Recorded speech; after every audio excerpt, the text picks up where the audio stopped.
Hey friends, this is how I'm going to get this video done.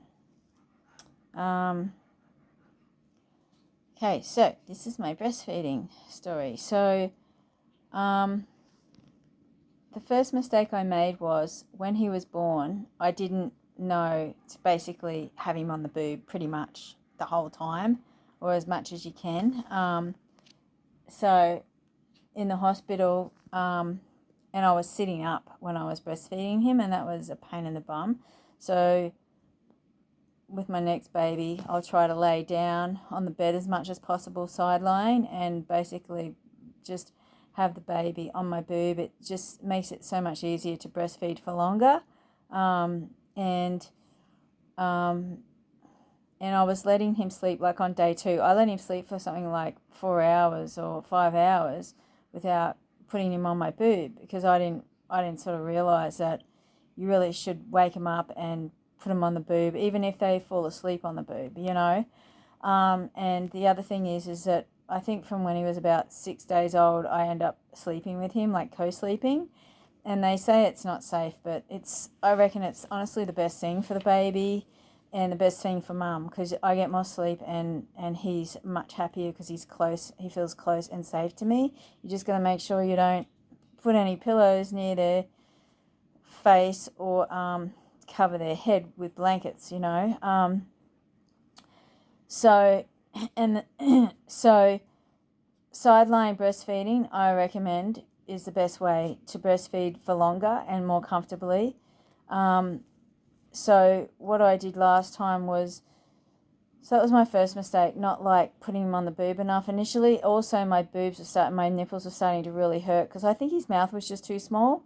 And then I realized after about, and I was using like pure lanolin to ease the pain of the nipples, right? But it was excruciating. But I found pure lanolin really helped. So then what I started doing was, I think from about day 6, I noticed he was like really hungry, like he was up all night trying to get milk from my boobs, and it wasn't, oh, maybe day 5, it wasn't coming in fast enough because I'd had a C-section at 39 weeks plus 2 days, and he was really frustrated, and I grew a lot of respect for him because he was just so persistent all night trying to get milk out of my boobs, and he couldn't sleep, I think, because he was hungry. So then I actually went and bought him some formula, which I hate formula. I reckon it's shit, and I think this stuff was absolute shit. It was like the best one I could find, but still shit. So, in fact, if I had to do it again, and I couldn't get donated breast milk straight up, I would probably just give him watered down goat's milk, actually, just, you know, from the carton, as opposed to the formula with all that crap in it, because he was spewing his guts out on the formula. So, but anyway, back to my supply. So I realized my supply was still low, right? So, and my nipples were really sore. So then I started pumping, and I found the best pump is the Spectra S1 because it's portable as well, right? So I was pumping, and you can't just pump for 10 minutes. You have to pump for 30 minutes, for example, because 10 minutes is just not long enough. Because you think about when a baby sits on your boobs, they can sit on each boob for like 40 minutes, right? So, and in 30 minutes, you might get multiple letdowns. Like if you only pump for 10 minutes and you're just telling your boobs that, you know, there's not that great a demand, right? So higher demand equals higher supply, basically. So anyway, because my nipples were so sore, I started pumping. And also I found it faster to pump for 30 minutes and then feed him for 10 minutes by bottle. But I was totally missing the point that breastfeeding is not just about their hunger, it's about their emotional support too. I've realized now that when, I didn't know this, no one told me, the midwives didn't tell me. Basically, if they're crying when they're tiny little babies, boob. If they hurt themselves, boob. Any cry, boob, boob, boob, boob, always boob, right? Because it feeds them, and it's how they calm themselves as babies, right? I never gave him a dummy. So anyway, because I realized my supply was low, right, and my nipples were hurting, so I started pumping as much as I could, like every 2 hours for like half an hour, like as much as I could with him, because like when he's awake, he wants to be in your arms. So it was hard to pump with a baby, carrying a baby, but I did my best to pump as much as I possibly could, right? So what I was doing, I was pumping during the day, and then come 7 p.m. at night, I would just breastfeed all night, because it was easier for me when I was falling asleep with him, like in the middle of the night, waking up, just put him on the boob, and that'd send him back to sleep because it calmed him, right? So, but then like say 7 a.m. in the morning, I'd go to pumping because I was trying to increase my supply, and um, and I was drinking a lot of water, and they say oats to help you increase your supply, but I found something even better than oats, or as definitely as well as oats, is corn, right? I mean fresh corn cobs. I was starting to eat 3 to 4 a day, and steamed, and because it was just by accident I discovered it really boosted my supply, because I was just doing it because it was fast and healthy, you know, steam corn and then eat it. It was like literally the fastest, healthiest thing I could think of making. But I noticed after maybe, I don't know, 4 or 5 days, 6 days, my supply really picked up. And when I stopped the corn cobs, my supply dropped a lot. So that was like amazing find. I don't really read it anywhere, but I'm telling you, like, fresh corn cobs are the GO for boosting your supply. So, as well as the oats, I guess, because that's what everyone says, and lots of water. So then what happened was, so even at like 6 weeks, like 4 weeks, I was still like, when I was pumping, I just wasn't getting heaps of milk out of my boobs. And then, but what happened was, because I gave him a little bit of supplemental formula, from about, I think, 6 days to like 3 weeks. So I think he was on formula. I think he had a bit of a supplement with formula for maybe 2 weeks, but he was spewing it up all the time because it's fucking disgusting, I reckon. And he just wasn't tolerating it. And then, like I said, I found donated breast milk.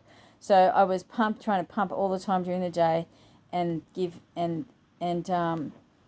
and I'd give him all the milk I could get out of my boobs, and then I would supplement him with the donor breast milk. Like, you just defrost it, and just from women who have excess milk, defrost it and then warm it up, and then like sit it in a, you know, warm container of water, heat it up, and then give it to him. But and he was fine. And like even after 6 weeks, I was thinking, shit, man, my supplies, like, it's slowly increasing, but it's still not really that good.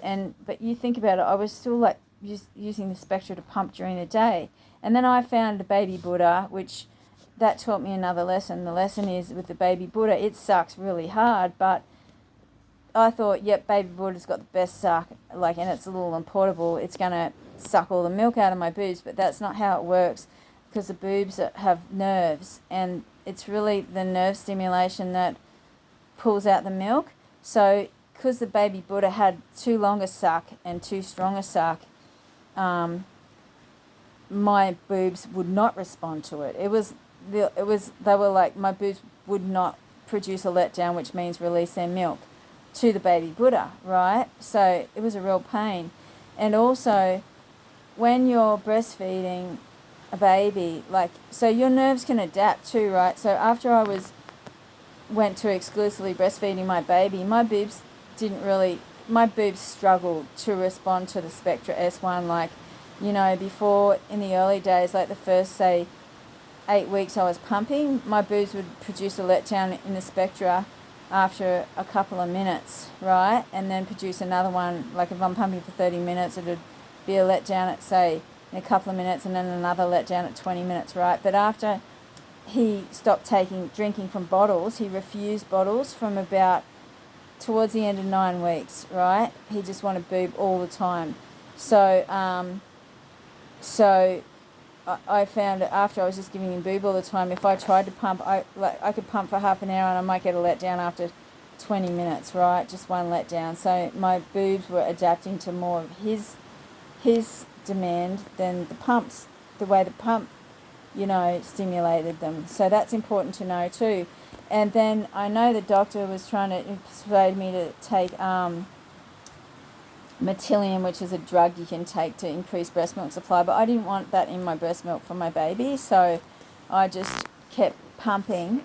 But then like I said, at about 8 weeks, he had a meltdown in Bunnings one day, which is, I guess, like Home Depot, and he just wouldn't stop crying. So during the day, I put him on the boob, and like he was just melting down constantly at about 8 weeks. So I just kept putting him on the boob, and like I said, so I was putting him on the boob day and night, and yeah, then he refused a bottle, and he refused bottle of even my breast milk, but also donor breast milk. He stopped wanting donated breast milk.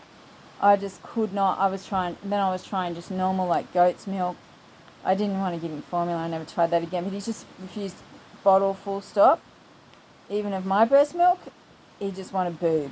So the pressure was on then, and so I was overeating. Like I was drinking heaps of water. I was eating heaps of oats, and I was eating heaps of corn as well as vegetables and fruit just to keep up my supply. And I got really fat doing that, and I was actually really hungry as well because I was like exclusively breastfeeding him.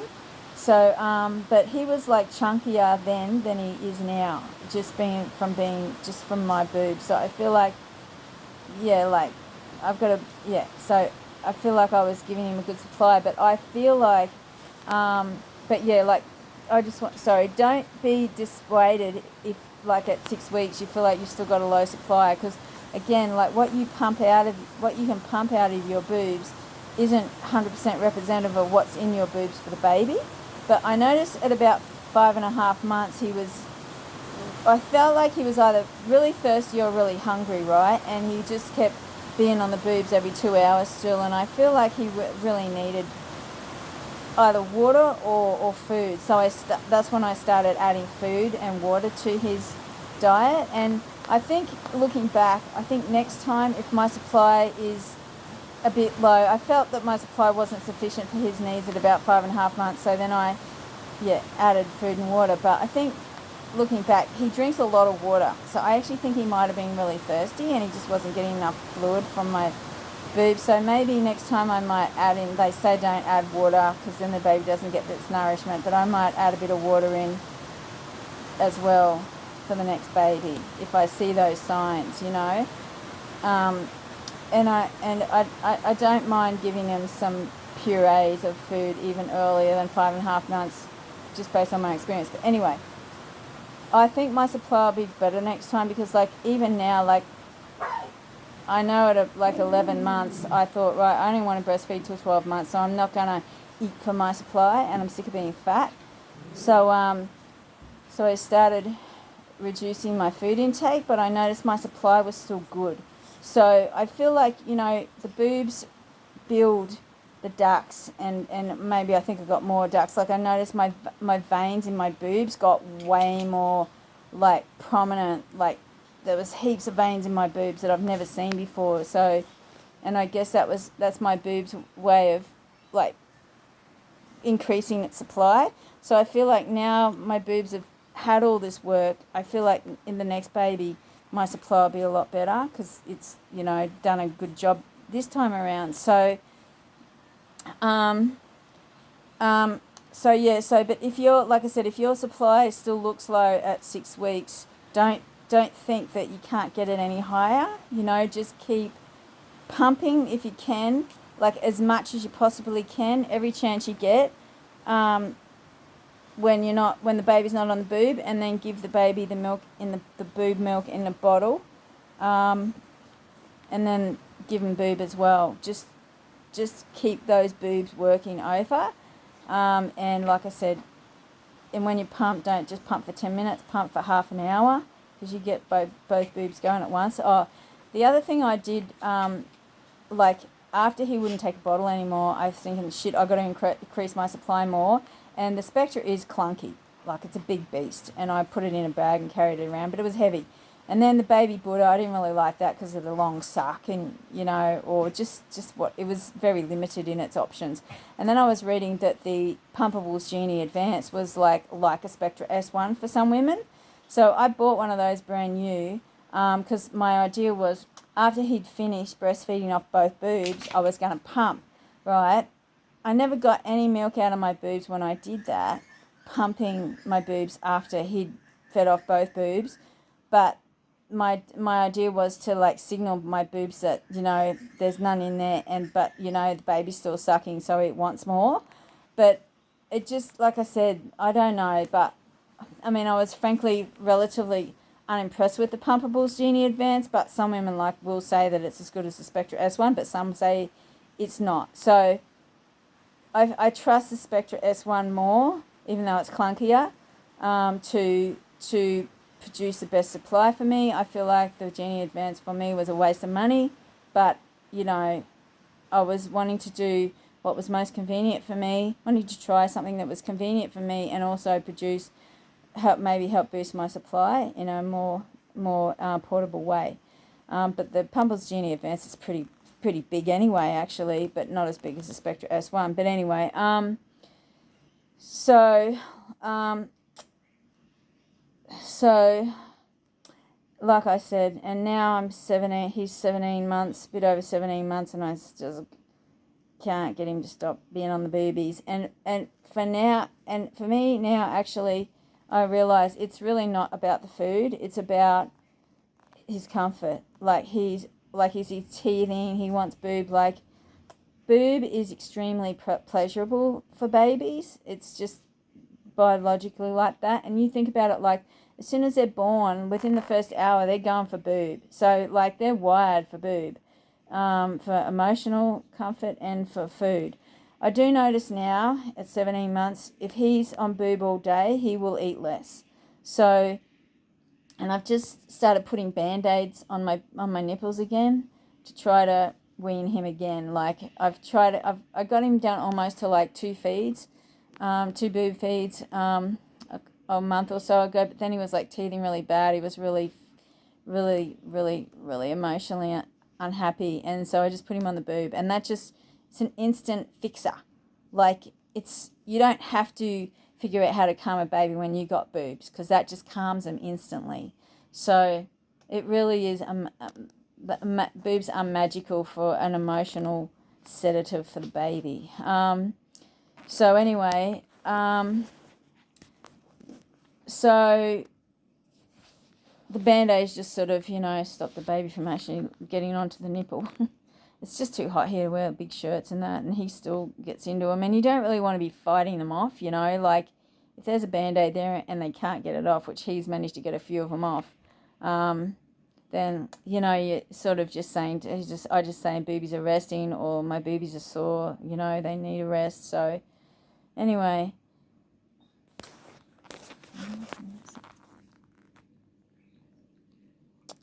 He's my angel. Such a good baby. Okay, well, I think I've covered everything. I might have missed something, but I hope you found this interesting. I see you later. I see you next time.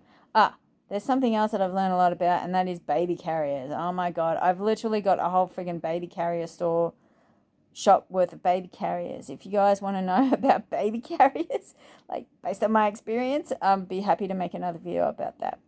Okay, I'll see you guys later. Because he didn't want to tolerate any baby carriers when he was young. It was a massively pain in the ass, because he just wants to be carried all the time. So, and I went through so many baby carriers, spent so much money, Okay, I'll see ya.